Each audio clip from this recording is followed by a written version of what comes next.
Born in Amsterdam and taken to South Africa as a child, Dr. Fvervoort studied psychology and sociology in South African and German universities. Later, he became a newspaper editor, and for 10 years before starting his political career, argued in favor of separating the whites from the black majority. When he became Prime Minister in 1958, he put his beliefs ruthlessly into practice as the architect of apartheid. His assassination, which took place in the Parliament building in Cape Town, was not the first attempt on his life. We released these pictures in 1960, soon after he was shot while opening an agricultural show. Dr. Fvervoort was to survive this attack and declared he had been spared by divine providence. Now, 2 days before his 65th birthday, Providence was no longer on his side. Violence has prevailed. The second assassination attempt has succeeded.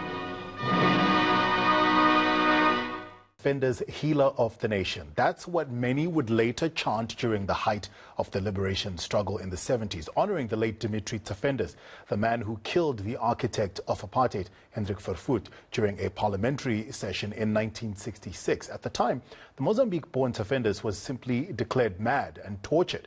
But a subsequent book about his life reveals the man was actually a devout communist who pretended he had a tapeworm living inside him, all to avoid the hangman. The activist died in a mental hospital in 1999 and was buried in an unmarked grave without being regarded as a liberation hero. Dr. Hέντρικ Φερβουρτ was an immoral man. I decided to stab him and I killed him.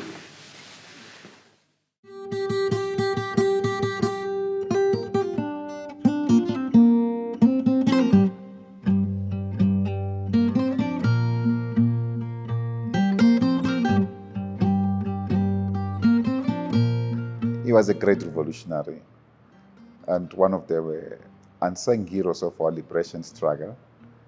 The man was quite decisive in his consciousness, who, as you know, was a critical man that finally confronted the men who built and constructed apartheid system in South Africa, Fvervoort, the pivot of apartheid, and Dimitri confronted him.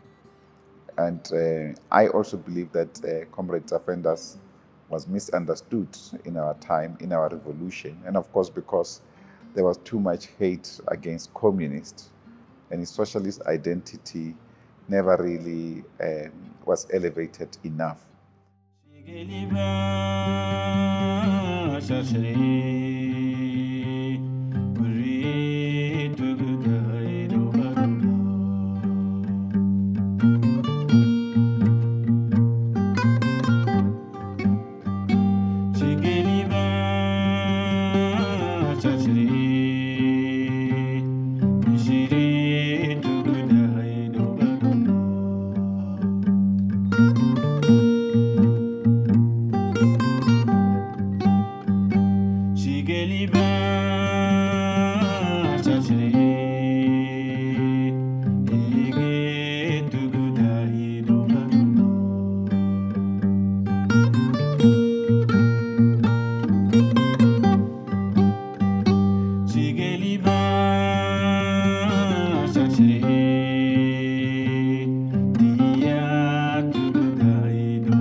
It was very complex, very ambiguous, a decision to take another person's life.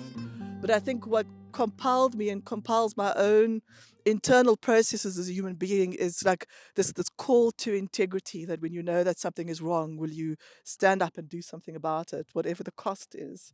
And that's who he is to me. He's a man who kind of has gone ahead of us in the choices that he made. He asked himself very deeply important questions. Questions that people don't ask themselves, and that we need desperately to ask ourselves. You know, we need to ask ourselves about, what is required of us if we have, integrity, and if we know that something is evil, what is required of us to react, to respond. That's who Tsafendis was to me, someone who's taken that stand, and I want to have that same courage, and I want to be able, and I feel like South Africans also need to do that, and I feel globally there is a need for a solidarity movement of people who are refusing to accept the tyrant.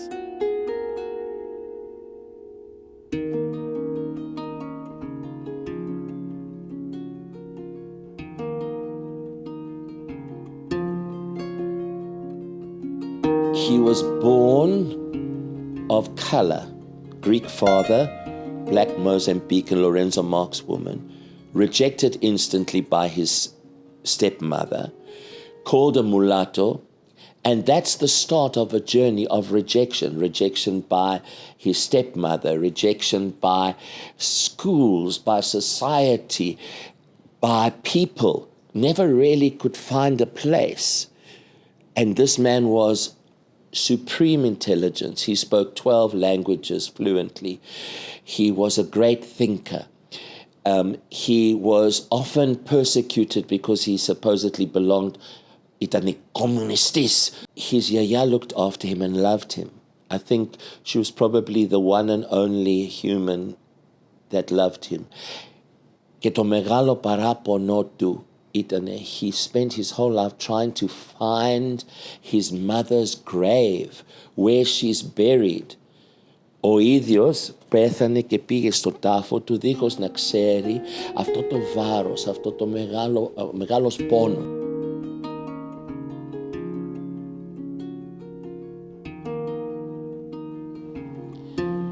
He joins the Church of Christ in Durban, and he starts correspondence with a woman called Helen Daniels. So there's this epikoinonia, almost like a proxenor in the church way. And he finds the courage to ask her to marry him, writing these letters, and he talks about the envelope and the fragrance and the writing. He asks her to marry him, and she says yes. And he packs his bags, and he had just got a new job on the ship, but he packs his bags and he goes down to Cape Town station. He arrives there early in the morning at the station, and he stands on the platform waiting for her. And then he realizes she's not coming. And why is she not coming? Maybe they got stuck. Maybe they changed their minds. Maybe didn't know what to think.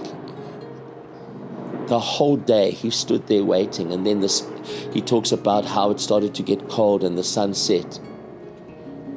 And then he said he found where they were waiting. Helen Daniels was waiting on the colored platform. He was standing on the white platform. And when he saw her and she saw him, they were shocked because he didn't realize that she was colored and she didn't realize he was white. We're talking about a time, 1966, where this was completely against the law. Then Mr. Daniels said, well, I couldn't go and stay with them. I was going to stay with them. I didn't know anyone else in Cape Town, and I was going to stay with them until the wedding. And then I said to him, they changed my identity once. I was colored and I changed to white. I'll go back to the Department of Home Affairs and I'll ask them to change me back to colored. He's standing outside the Department of Home Affairs, and when he goes inside, he says to the man, because the man says to him, why do you want to cause trouble? Hey. And he says, no, I've got a solution. Can you not give me an open identity? Because I would like to be white so I can get a good job. But I'd like to be colored so I can marry the woman I love. And that man in the Department of Home Affairs says a line which is very hard to deliver because it's disgusting. He says, Hoekom wil jy met 'n maid naai? Why do you want to sleep with black?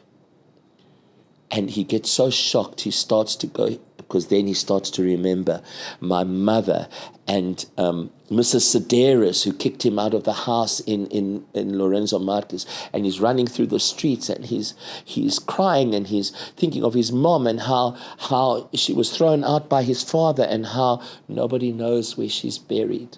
And then he goes to a small boarding house and he sits in there and he talks about what he's going through. And then he makes up his mind. Wait a minute. Who's behind all this? He realized one man who had decreed that we should have forever in our ID books that we belong to this group or that group. That man. And he knew that he had to stop this man. This is the logical journey or the processing. And he makes up his mind early the next morning to go down to try and buy a gun from the ships. The Ellinis on the ship, they mocked him. They used to tease him. They used to, because he was awkward as well as a person. They took his money and he was saying, I want the gun, and they were saying, no gun for you. And then he decided he's going to buy a dagger. And he didn't buy one, he bought two from City Guns. And he walked back to the Houses of Parliament and he describes where he put the dagger, how he walked in, how he followed Fevut, walked up to him and stabbed him. Gestotelos lay, there must have been a reason why. Ο λόγος γιατί γεννήθηκε έτσι, να μην γνωρίσει πού είναι ο τάφος, πού είναι θαμμένη η μητέρα του, ποιος είναι, πού ανήκει, γιατί δεν ήρθε αγάπη και αγκαλιά, πάντοτε να είναι, όπου και να πήγαινε, να μην τον καταλαβαίνουν, να μην τον παραδέχονται.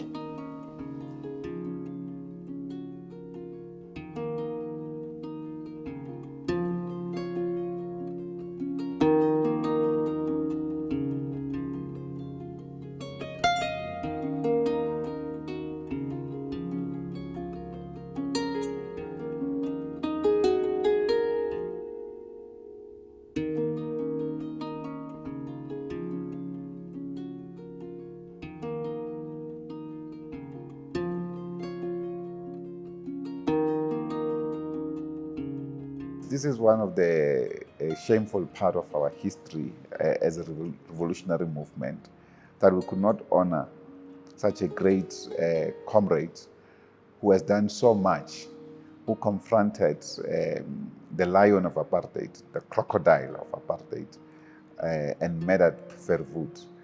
And in that regard,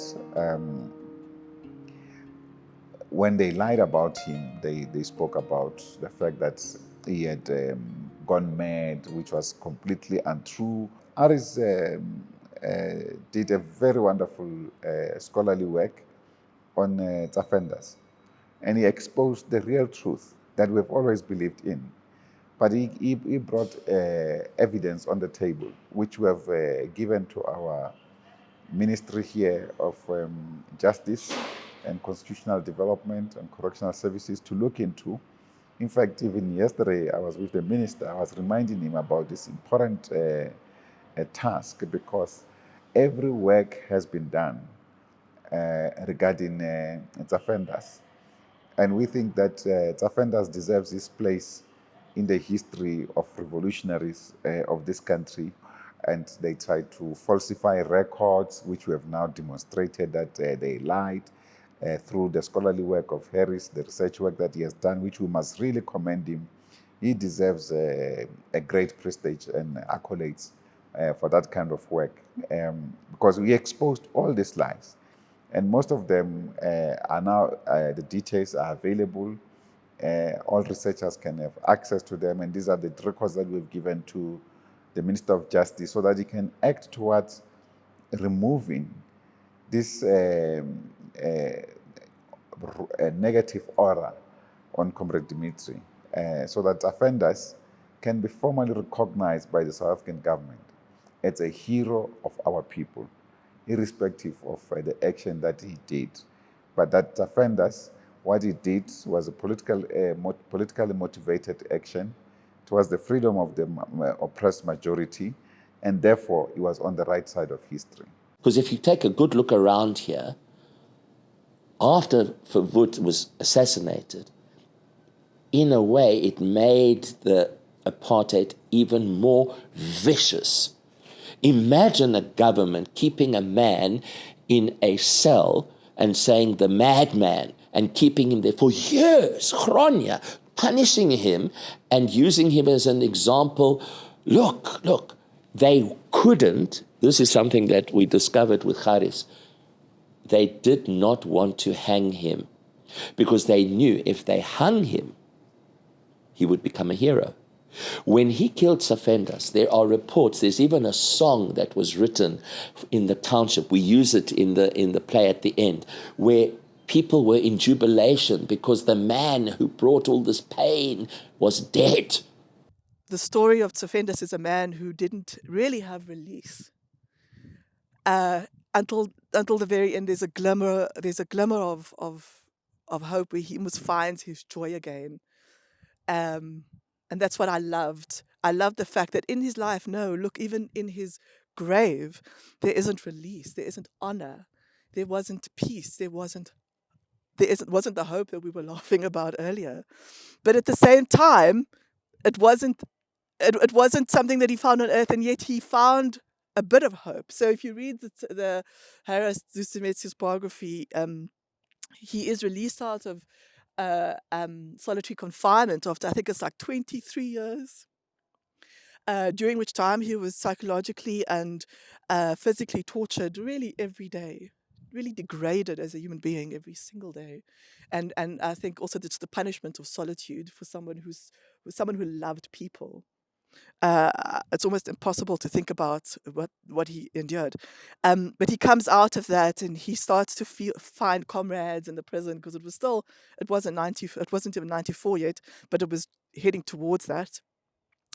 And so he starts to find friends and heroes and admirers and people in the prison who support him. And there's that time in the last few years of him being in prison before he goes to the psychiatric institution where he discovers joy again and he's laughing again. And I found that so powerful. And I think what was powerful for me about it is that he would never have found that joy if he hadn't taken that act of assassination with complete integrity. How difficult is for you to be here? It must be exhausting. It's exhausting and it's draining. It takes a lot. It's lonely. And often I would come off stage and just sit in the dressing room and break down. You know, when you write or you're in a play that's made up story, there's a little gap. You can say, it's a great story, it's well written. Here it's history, it's real, it's truth. Δεν περίμενα να έχει το effect that it had on me.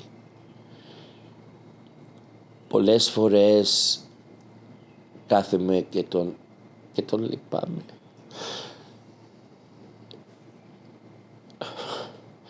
Τον πονάμε γιατί λέω γιατί να είναι έτσι τα πράγματα.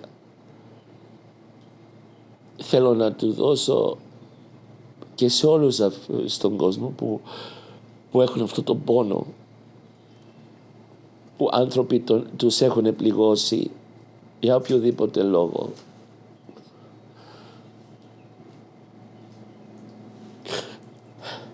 Όταν το ανεβάσαμε στο Cape Town, με καλέσανε στο Baxter Theatre. Το δεύτερο βράδυ ήρθε αυτός που το θέατρο και μου λέει υπάρχουν άτομα που θέλουν να σου μιλήσουν. Πήγα στο foyer και βλέπω μια οικογένεια και έρχεται ένας που ήταν πιο ηλικιωμένος και μου λέει We are Helen Daniels' family.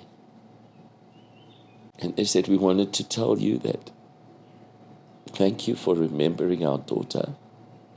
After the assassination, she got out of this country and went overseas, never got married. And she had died about 2 years before from cancer. And they said they never thought that she would be remembered. And they just said, thank you for doing that. Our Helen. Fantastic. A woman came to me, a black woman, and she took my hand and she said, I want to tell you something. Tonight here I cried very much because I have 2 children. My one was born with a light skin and couldn't stay in the township with me. We used to be terrified that they'll come and take him away because his skin was white, or we would be arrested with a white person. Sometimes when he had to be there with her, she used to take shoe polish every morning and put on his face and his hands, Yana mifani poli aspos.